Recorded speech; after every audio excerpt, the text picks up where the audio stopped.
Hey guys, phoenixspringtarot. So in this reading, we are going to cover a YouTube video by Jenna Miscavige that was posted yesterday. Jenna Miscavige regarding her relationship with Aaron Levin-Smith. So Jenna Miscavige is the niece of David Miscavige, and David Miscavige is the leader of Scientology. Jenna Miscavige is third generation Scientologist. However, she left the church and has been critical against the church. And because she's left the church and she's critical of the church, she is considered an SP, which is a suppressive personality. However, in Oh, and I should also say at this point as well that I don't talk about it often on this channel, but I am an ex-Scientologist. I was a part of the church for coming up to 8 years. So, I would study on day and I would study on foundation meaning evening. And I left the church not too long ago. I'm not really part of the ex-Scientologist community. I'm not. I don't really follow them either. The last time I followed them, a number of prominent ex-Scientologists in the community, such as Aaron Smith-Levin, Mark Headley, Mike Rinder, Leah Remini, at the point of following them, they were all friends. So that's how long ago I stopped following them. And following on from this Jenna Miscavige video and other very light research that I've done, it appears that relationships among Aaron Smith-Levin, Mark Headley, Mike Rinder, Leah Remini are all fractured, right? But I'm not going into that in this reading. However, when I say I'm not going to go into that and the state of the fractured relationship, I did channel one message from my guides as to the status of it, which I would explain and go into. And then we will do a reading on the state of the relationship between Aaron Smith-Levin and Jenna Miscavige. Okay? All right. So all messages are alleged until proven fact, first of all. And secondly, let's go into the spirit guide messages first. So firstly, my spirit guide showed me an image of a snake eating its tail. And I was asking, so what does this mean? And they were saying the snake eating its tail was the state of, or the vibrational energy of ex-Scientologists currently and Scientology overall.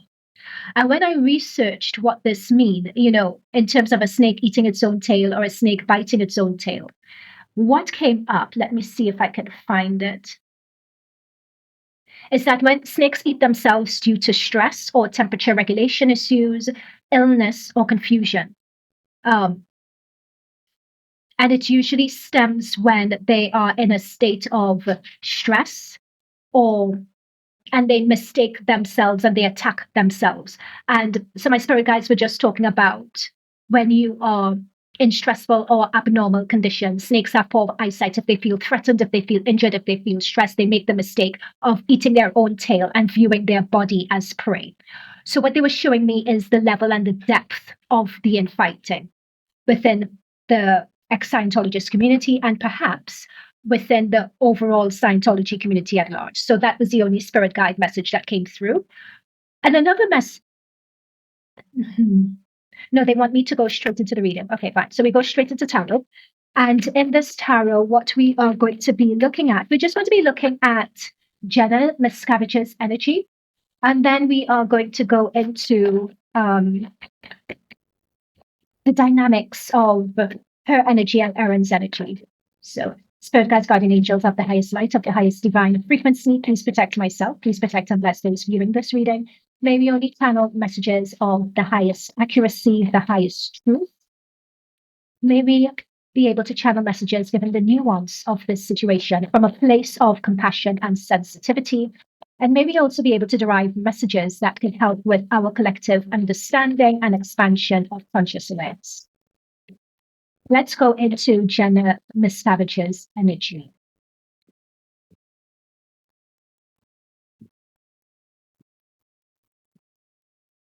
I'm picking up on someone who feels like a fool and feels used. Like we have a 6 of Cups there directing me to a 10 of Pentacles under the deck, Hangman.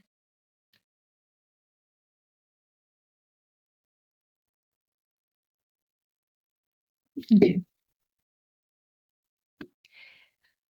She didn't quite state this in her video, but with the 6 of Cups and with the 10 of Pentacles, again, I can't remember whether I mentioned this in my introduction or not, but Jenna Miscavige, being the niece of David Miscavige, leader of Scientology, to me, Jenna Miscavige is royalty. And that's what we're seeing depicted here with the 10 of Pentacles. And do you know when I went straight into the reading, like after I gave the spirit guide message of the snake eating its tail, and I was going to say something but I didn't. What I was going to say, and please don't judge me. Please don't shoot the messenger. It's just a message I was given. But I was going to say at that point, I was receiving a message of, I bagged myself a Miscavige. That's what I got. And I feel that's Aaron's words. In a way, even though Jenna didn't mention this in the video, I think that she felt used. Or at least she's wondering whether she was used for the sake of this 10 of Pentacles, for her family's name and status and reputation. I view them as royalty, like they are Scientology royalty. We have the 6 of Cups, which is talking about your past, your reputation in the past, and 10 of Pentacles, that is family status, particularly within the church. And the Hangman talks about seeing the situation from a different perspective. Wheel of Fortune. I can't remember what she said at the beginning of the video. I don't follow Jenna Miscavige. I was surprised that when I clicked onto YouTube, it was on my discovery page. I was surprised because, as I said before, I don't follow ex-Scientologists. I don't watch their content anymore. Last time I watched them, the Mike Rinder, Leah Remini, Aaron Levin, Smith and Mark, they were all very much friends. So this was before the David Masterson trial, way before that. You know, but I know now from looking into this that it's fractured. So I know that now. But I feel that she found out with this Wheel of Fortune, she found out something by chance. Let's look into this Wheel of Fortune. It was just literally by chance she found this out. It was a complete surprise. Hang on, just one moment. Let me just see if there's anything else coming through.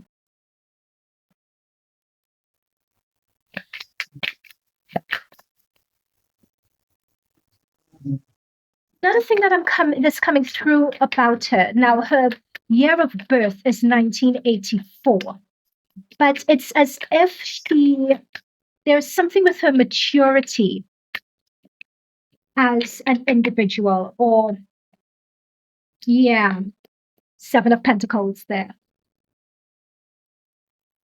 I'm not sure how long she's left.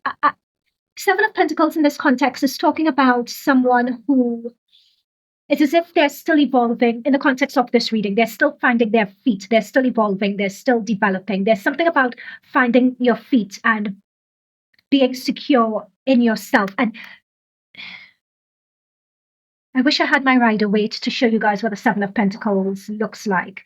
It's like something is not quite ready, is in the traditional Rider-Waite, is what a 7 of Pentacles looks like. And that's the energy that I'm picking up with her. And I'm not familiar with her at all. I'm just channeling her energies and from that video that I saw. And this could mean to also go to represent, yeah, thank you. What they're saying by the naivete, it's sort of when you have a family that has this reputation and that has such a reputation, it's who are you? What is your identity? What do you stand for? What are you about? And I'm feeling that with the 6 of Pentacles, which is talking about your past and your past expression and how you were raised, with the 10, I'm picking up that there is some issue around that. Like, this is very much like a cold reading because I really don't know her other than that one video I saw of her yesterday. But that's something that I'm picking up. It's like there's a naivete about her, but she's too old. She's not of the age to say that she's naive, but I feel that there's something around identity and understanding who you are and being grounded in that. This 5 of Wands wanted to come through before. I'm picking up that she leaned quite heavily with this 5 of Wands. 5 of Wands, she talked about the infighting and so on with Aaron. She talked about that. And that is true. It's coming out front and center with the 5 of Wands here. You know, 5 of Wands talks about battling. But again, notice this huge guy. He just needs one spare. And look at these children. It's as if when she was going up against him or challenging him because she wasn't comfortable with what was happening, it's as if she felt overpowered or she felt that she didn't quite have a voice. It's as if with whatever this Wheel of Fortune, her realizing, even though she may be upset now, what I'm picking up with this Wheel of Fortune here is that the sudden realization or the truth being revealed and everything else, that was a blessing in disguise for her. She may not see it as that now, but it was a blessing because it's made her see things from a different perspective. I'm picking up also gaslighting energy here. I'm picking up someone being subdued by someone else because there is an inequity of power in a situation, which I find very startling, seeing that she is a miscarriage.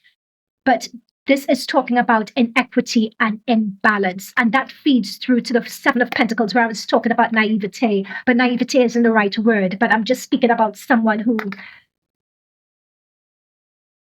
like, she should be turning up as a court energy.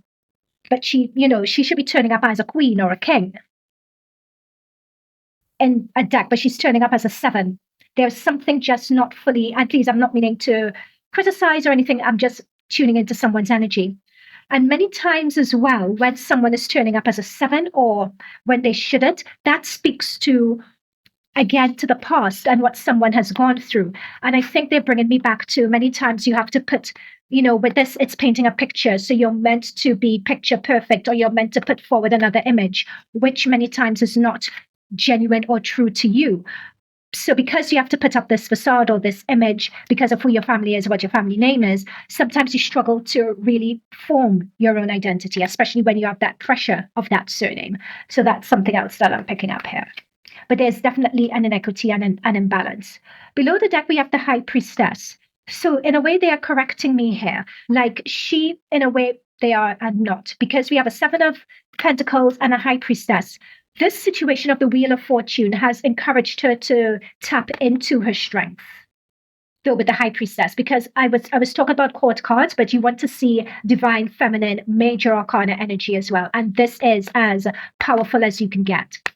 What I'm also seeing here from a spirituality perspective, if you notice the dark and the white pillars, there is a lot of wisdom and understanding of herself and work on her inner psyche that she's going to be doing as a result of this. And that is going to propel her from the 7 of Pentacles. I think she's going to really, even though in that video she was talking a lot about Aaron would do this, I would try to say this, I always had to travel to him. He would always shut me down in arguments. Many times you would hear him being hoarse, but it was really because he was screaming at me. Like she was saying all these things in the video. But what these cards are showing me here is that there is another deeper layer of healing that she needs to do, and transmutation. And it's transmutation and healing, and looking at the reason why. I'm looking at this dark pillar, and that dark pillar is talking about the reason why you would put yourself in that position to put up with something like that. And I'm not put up with someone treating her like that. And I'm not saying, and in terms of her being treated like it, it's true. Like, and we're going to look into Aaron's energy, but I'm seeing that it's true with the 5 of Wands.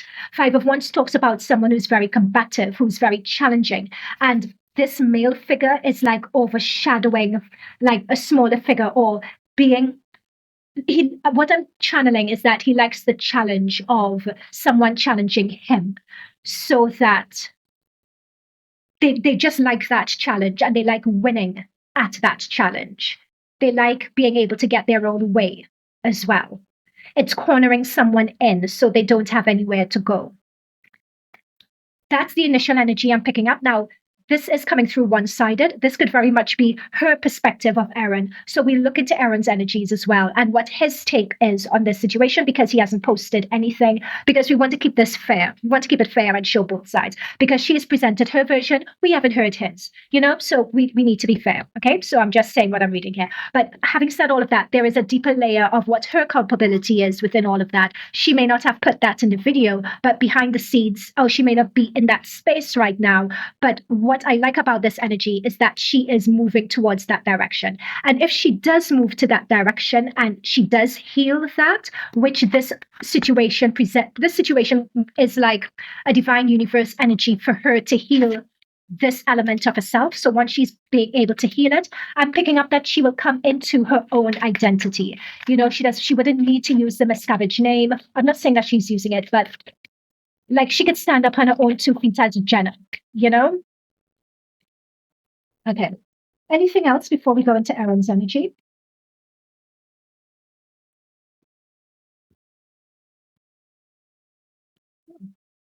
Ooh. She did not see this coming at all. She really wanted to make this work with the Ten of Cups, and she really liked him as well. She really wanted to make this work, and she really liked him. I'm seeing with that Ten of Cups here. And as she mentioned about the families intertwined, look at the children on either side, the children of the guy, children of the girl. Yeah, the families were intertwined. That is true. Like, because I think she was talking about the kids being introduced to each other. Yeah, she wanted this to work. But this wasn't him, and working with him wasn't in her destiny at all. Like when I'm talking, look at this angel here, like look at the angels here. She may not feel it at this time, but this wheel of fortune that brought about the devil in this situation, the devil, I'm using the term loosely, that was divine intervention if ever I saw one. She would look back on this in a few weeks or months time and she would be so she would be so grateful it happened, is what I'm picking up on. And mind you, I'm not pointing fingers, grateful because of Erin or anything like that, but what I'm picking up from her psyche, her spiritual vibration and energy, there is more to her. There is more depth and richness and power to who she is, that, and I'm picking up here that it was muted or that she suppressed it. Right? And we're picking up at the suppressor, like she allowed, either she allowed people to push it back or she felt it couldn't be revealed. And I know I'm laboring a point, but in her energy, it is so, so potently key. Yeah. Okay. So let's look into Aaron's energy. Let's look into Aaron.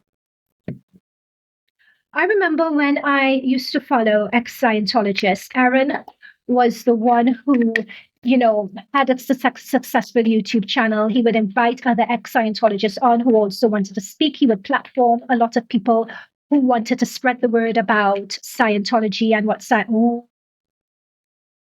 oh boy. Seven of Swords.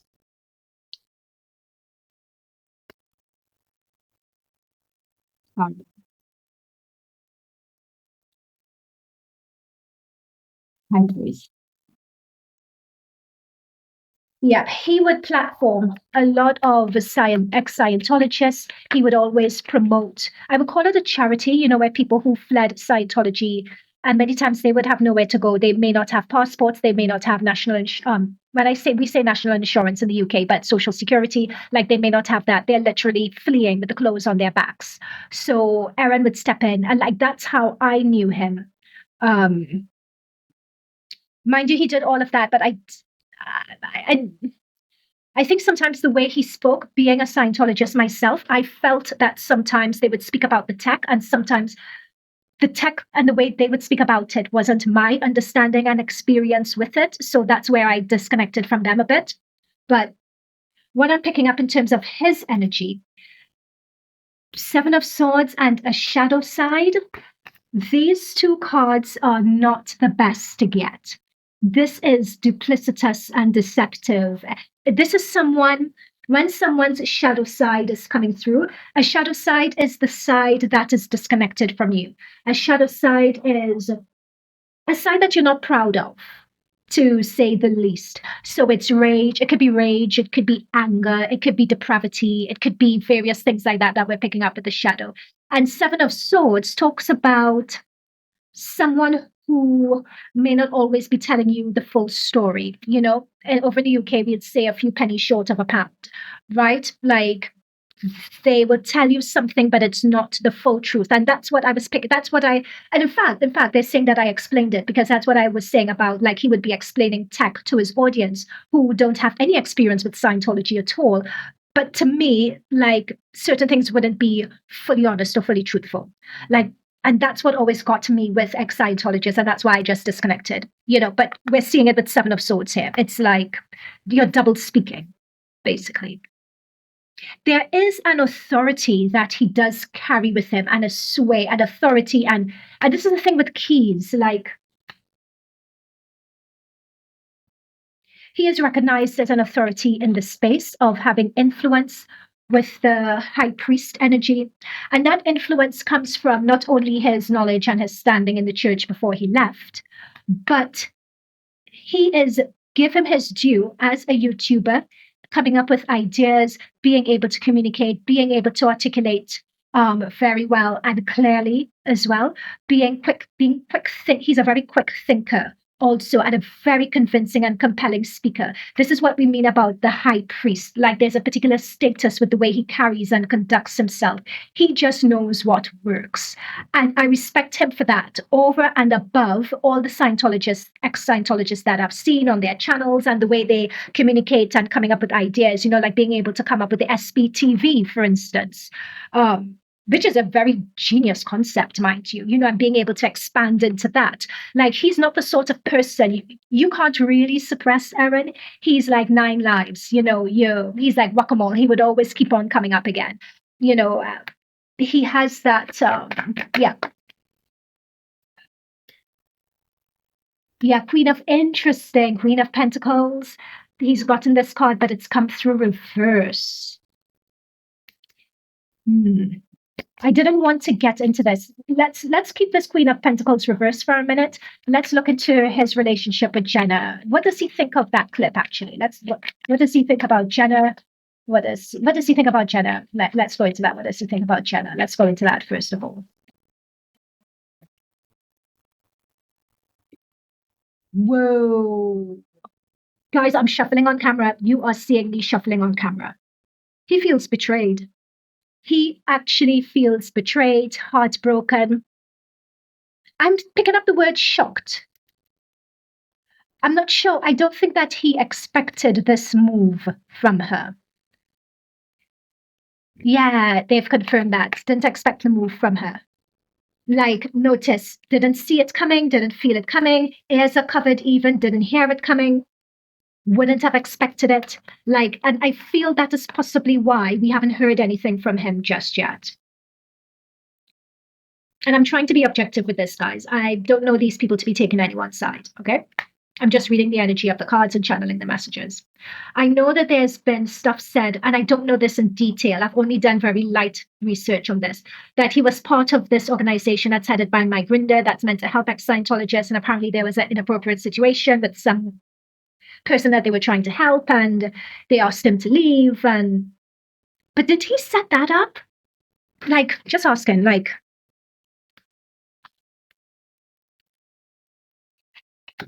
now, question, and I guess we would hear from him about this soon, but did he choose to end things?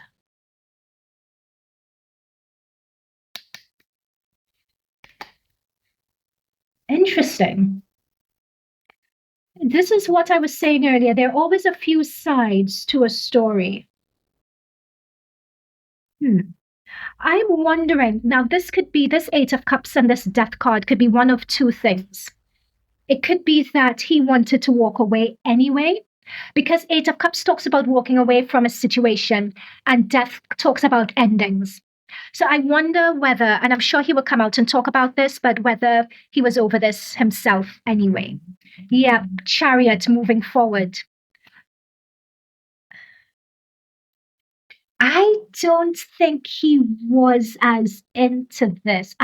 Now, mind you, correct me if I'm wrong here. I know Jenna said that they were doing this for a year. I'm not picking up anyone being into this. As I said, I'm not picking that up. I'm not picking that up. Like, we have 3 of Pentacles. This is a work energy. This is someone creating money, creating ideas, writing ideas down, like burning the midnight oil. And that has come up next to the 9 of Pentacles. This is Jenna here. And this is my issue that I'm having with her in terms of her energy. She's turning up not as a court card or as a major arcana. She's turning up as, and again, I'm picking up this phrase, and I've said this before, I've bagged myself a Miscavige. Like, I feel, this is when you guys are going to rake me over the coals in the comments. But as a man or as a woman, irrespective, you have to know your value and know your worth. Even if, let's say, with your name, irrespective of your name, really, but in this case, I'm going to use the name because it's Miscavige. Like, I don't know, with this 9, she views herself as a 7. Notice that with these pentacles, she viewed herself as a 7 of Pentacles. He's viewing her as a 9 of Pentacles. in order to add pentacles to what he's doing and he's about, he felt that the value of her name would carry weight for him and whatever he was doing. That is the reason why I get this Queen of Pentacles in his energy reverse. So the Queen of Pentacles is someone who is pouring in their heart and their soul into creating their reality, into their business, into everything, and it's a true reflection of them. He got this reverse. This is saying that we have someone who is leaning into being very strategic, cutthroat about what they do. Sometimes you wouldn't see them coming, and I'm particularly picking up that energy with the Seven of Swords. Now, not because somebody is cutthroat, you may not always understand their strategy and direction. I make it sound bad, but sometimes in business, you may have to, or at least in his world and what he's doing, especially if he's going up against the church, he may need to employ some of that in order to combat the church and be on their level to keep himself afloat. He may have to adopt those tactics for self-preservation and for survival, but I am picking that under that's very strategic about my business. And she did not say this in her video, but I'm picking up someone being used here with the Nine of Pentacles coming up. That's how he viewed her. He did not see this coming at all. Like, she fair gamed him good and proper with that video that she put out. Okay, what else is there? What else is there about Aaron in this? What else is there? He would move on from this. Like, I think what he's doing, he may be scouring the internet. We haven't heard anything from him just yet.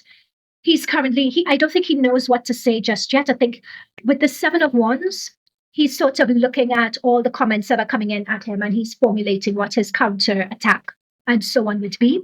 That's what I'm seeing here. And I'm seeing someone with the globe in their hand who's just looking to look ahead and start anew and see how best to reposition themselves and what angle to take. That's what I'm seeing here.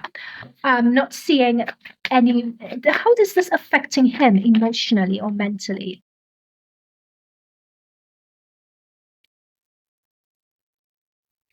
How is this affecting him emotionally or mentally?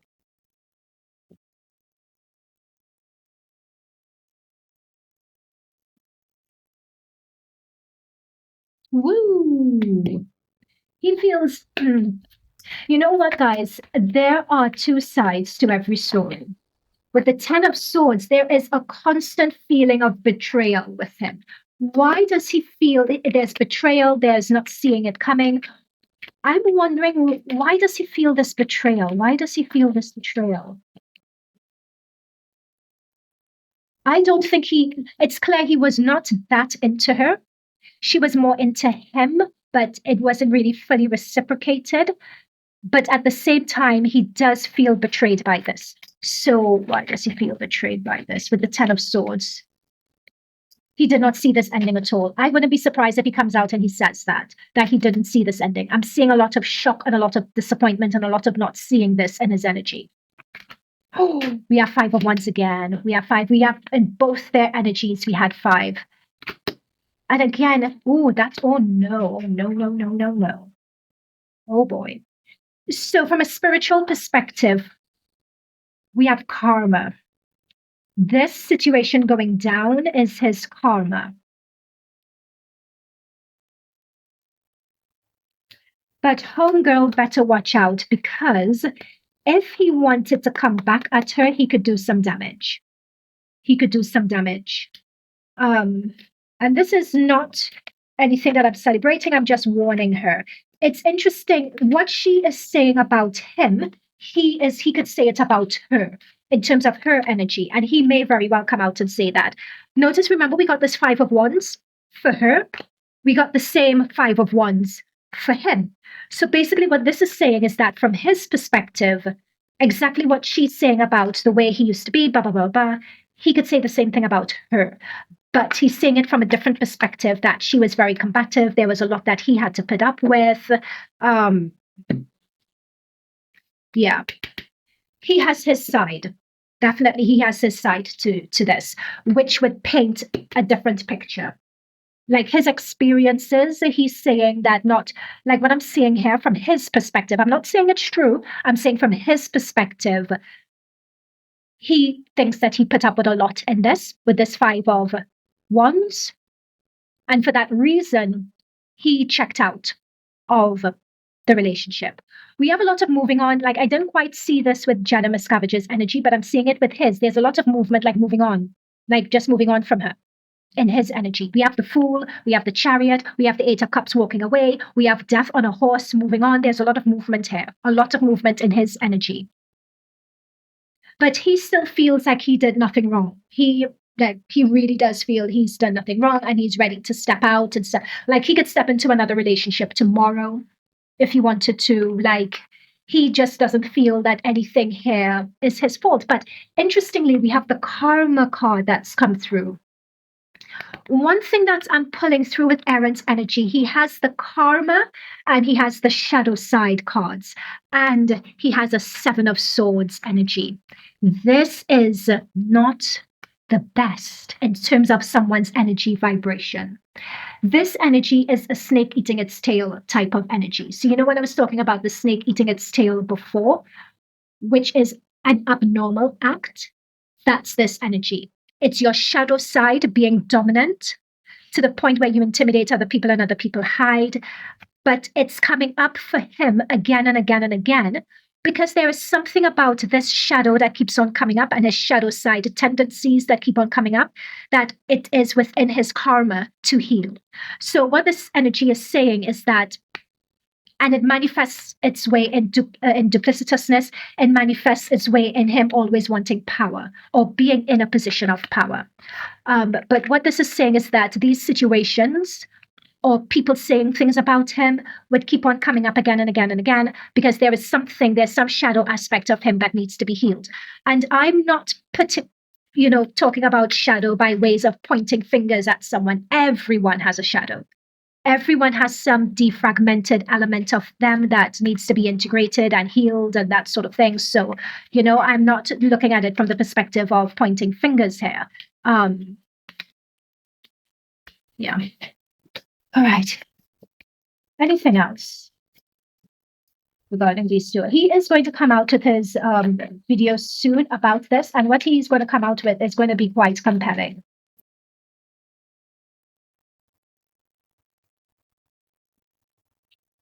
I'm wondering whether he has reached out to her behind the scenes, actually. I wonder if that's why he hasn't come out and said anything. I wonder if that's his angle on this, whether he's reached out to her behind the scenes to try to settle things, or by way of them putting out a joint statement. I'm surprised they didn't just do a joint statement. Like, yeah. Yeah, there's something about healing or rectifying things behind the scenes that on his part he may be trying to do right now. We have that with the Strength card, with the Ace, and with the Six of Pentacles. Setting things to rights. Like, I pick that energy up behind the scenes here.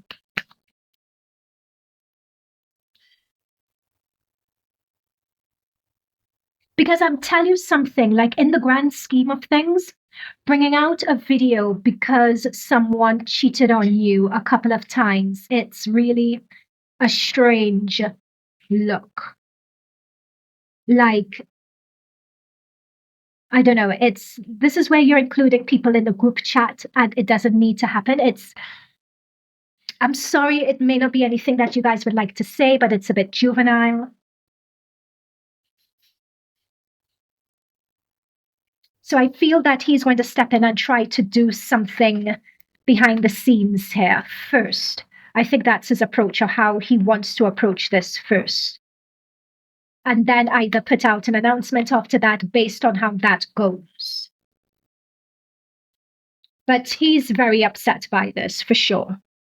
And upset, it's keeping him up, it's his reputation, it's, Okay, final. Final, anything else? It's just so weird. And I'm saying it's weird, it's juvenile, we don't need to be in the group chat from my perspective. And that's why I was so shocked, because I was thinking to myself, surely she's going to take this video down, because I couldn't believe that someone would put up a video like that. But no, she hasn't. And other YouTubers or other ex-Scientologists have started commenting on it. Yeah, I think he's going to be speaking to her in the background about how this looks.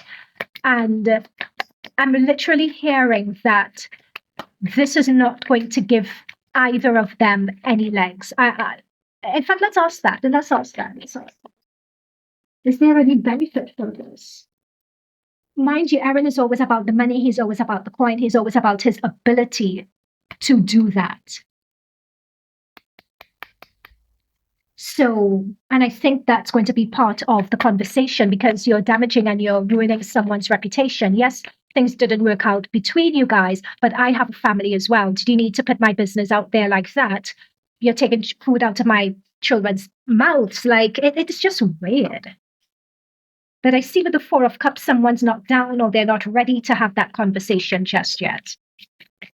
But when emotions are running high and when someone feel like I see it from both sides, basically. Yeah, that's the thing. She's not ready to do that just yet. Like, I think he is currently trying to, calm things over in the background, or at least they're interacting, or he's trying to interact with her.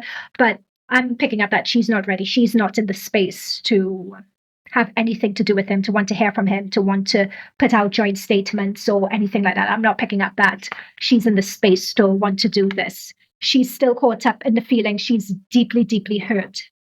Like when you saw her in that video, she looked quite distraught. But she did say herself that I think this is what, her second relationship or something like that.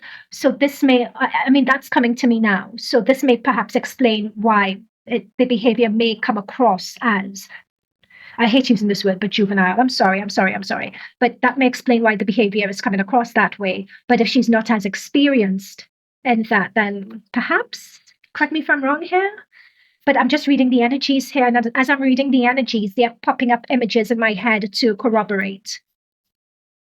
But I'm seeing that somebody wants to give somebody an offer. And look, they're sitting with their arms crossed, almost like they're self-soothing, like they're soothing themselves, Whereas somebody else is just like, look, I need to catch on with things. I have my career too. And this is the thing with the flame, is burning the midnight oil. I have my career. I have my business. I'm working round the clock to keep this engine running. That's Aaron's energy. He doesn't have time for this. I'm not seeing love in this. Like, it was definitely one-sided. I'm not seeing any love as such. I think I don't have, is there anything else? I don't think I have anything else to say. Anything else? I don't think. Lovers. Okay, fine. Let's look at these lovers.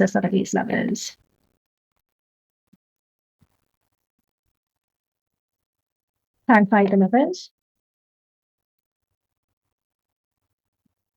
Oh, and a high priestess. Interesting.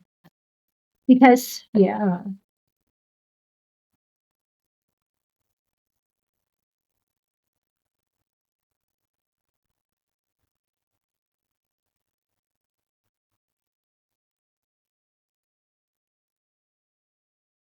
Okay, so we got the high priestess in Jenna's energy, and I'm saying this is what Jenna has within her capacity, has within her energy vibration to elevate to the high priestess.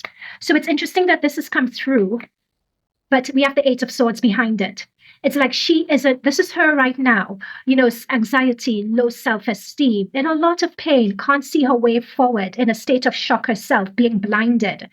She doesn't see, or she would see that she can move into this high priestess. She can.